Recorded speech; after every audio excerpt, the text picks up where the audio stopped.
Esther chapter 4.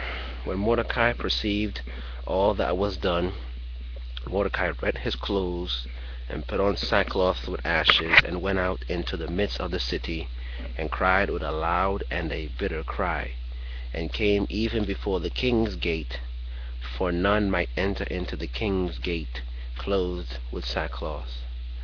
And in every province whithersoever the king's commandment and his decree came, there was great mourning among the Jews, and fasting and weeping and wailing, and many lay in sackcloth and ashes.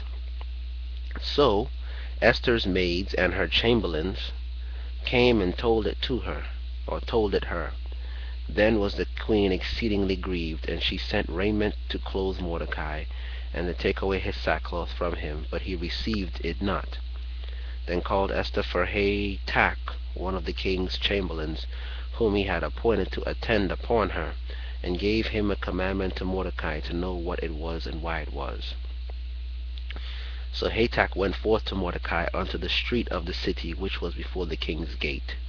And Mordecai told him of all that had happened unto him, and of the sum of the money that Haman had promised to pay to the king's treasuries for the Jews to destroy them.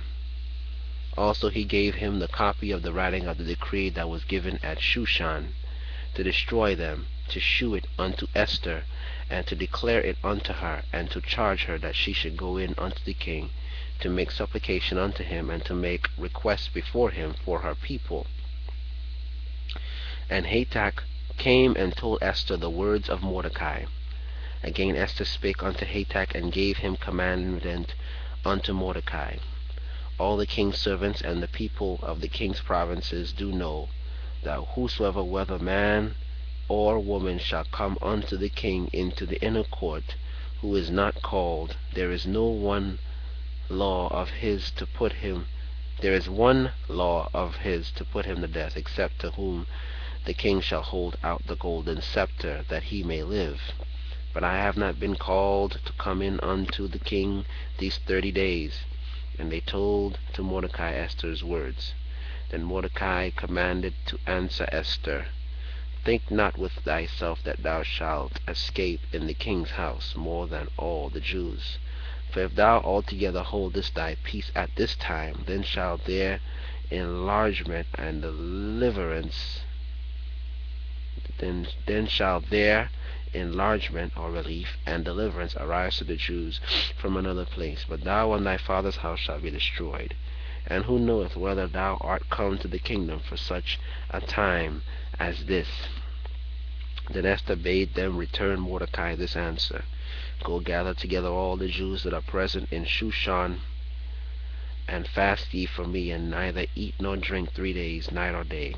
I also and my maidens will fast likewise, and so will I go in unto the king, which is not according to the law, and if I perish, I perish. So Mordecai went his way, and did according to all that Esther had commanded him. Chapter 5. Now it came to pass on the 3rd day that Esther put on her royal apparel, and stood in the inner court of the king's house, over against the king's house. And the king sat upon his royal throne in the royal house, over against the gate of the house. And it was so, when the king saw Esther the queen standing in the court, that she obtained favor in his sight. And the king held out to Esther the golden scepter that was in his hand.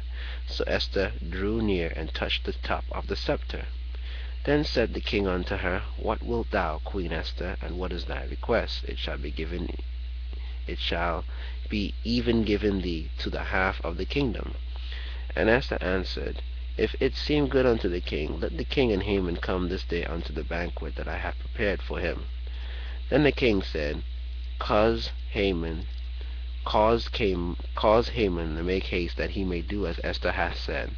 So the king and Haman came to the banquet that Esther had prepared. And the king said unto Esther at the banquet of wine, What is thy petition? And it shall be granted thee. And what is thy request? Even to the half of the kingdom it shall be performed.